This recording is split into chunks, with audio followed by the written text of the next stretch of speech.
Andy, your show is really addictive. Cool. Uh, Thank you.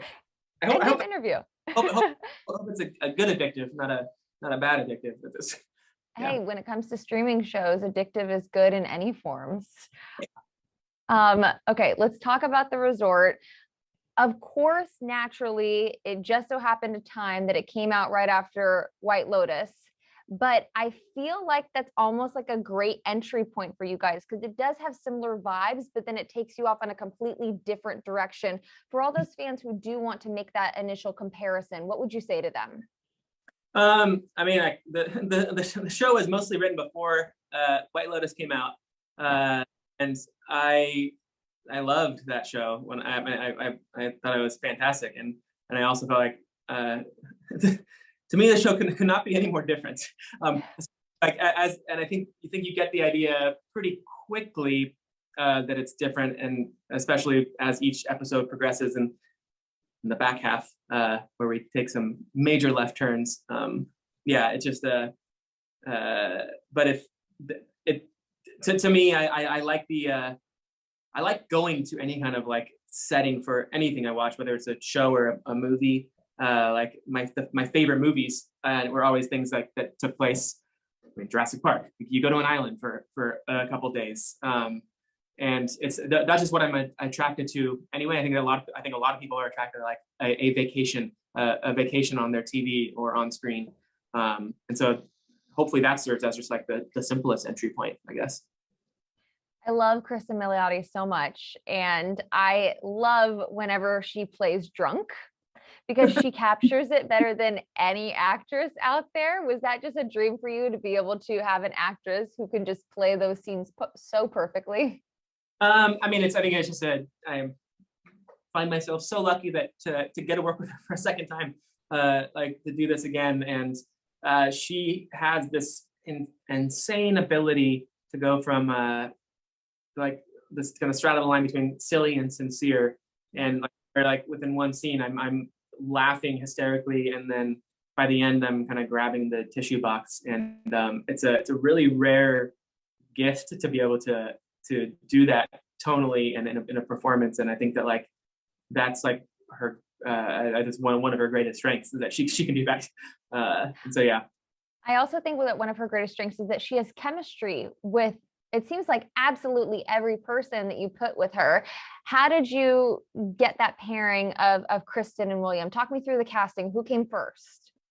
It was I mean, where deals end up, I don't even know. I think right around the same time. But I remember I told Cristin about this when we were filming Palm Springs, like back in May of 2019, and I kind of just was like, and if someone lets us make this ridiculous show at some point, I'll probably give her a call. And then Peacock came on board to give us a thumbs up to this ridiculous show, and I called her up, and then she and I talked for several hours about like nostalgia and the things that we've kind of been like interested in exploring over like independently of each other.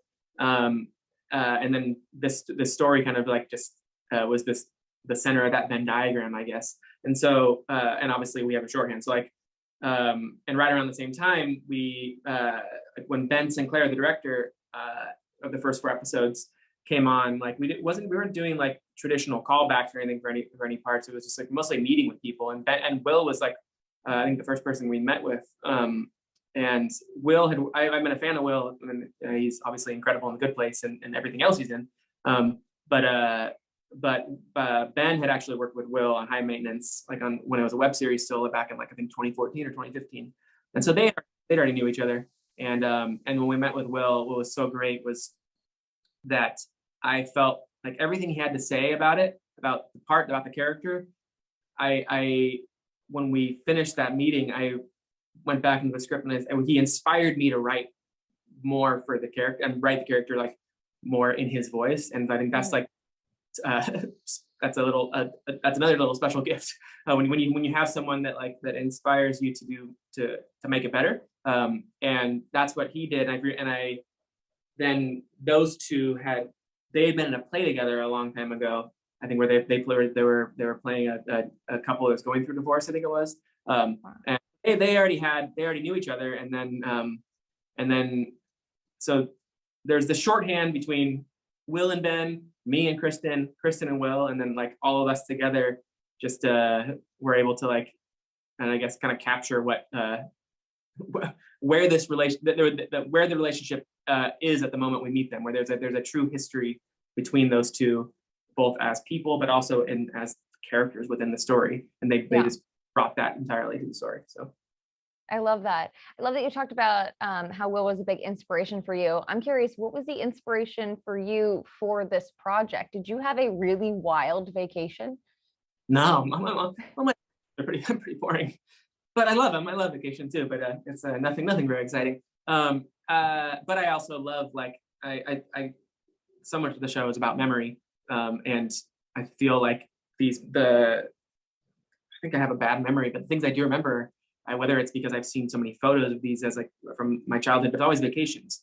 I always remember, because like it's condensed memories, and so like you hold on to those. But you don't remember like the trip to or like the cab ride or whatever to or from the airport, but you remember like the actual vacation. You remember blips of the vacation. So when this thing started as a feature that I wrote back in, I think like 2014 or so, that was like a coming of age story about a kid who goes on vacation with his parents and then strikes up this like unlikely relationship with an older couple who were there on their anniversary. So it's some version of Sam and his parents and some version of Emma and Noah.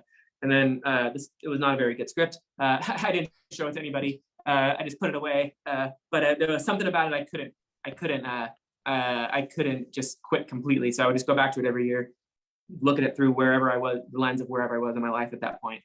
And then still didn't work year after year. And then eventually, like 6 or so years later, I realized I was not only looking at like what inspired that initial story through this kind of nostalgic lens, I was also looking at the script through this nostalgic lens, this thing that I cannot recapture, I can't go back to.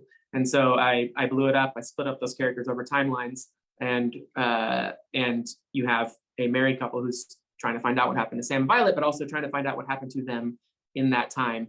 And from that, there's a mystery component kind of inherently baked into that, and that's kind of where like those genre elements kind of spurred from was just like it became part of the evolution of the story.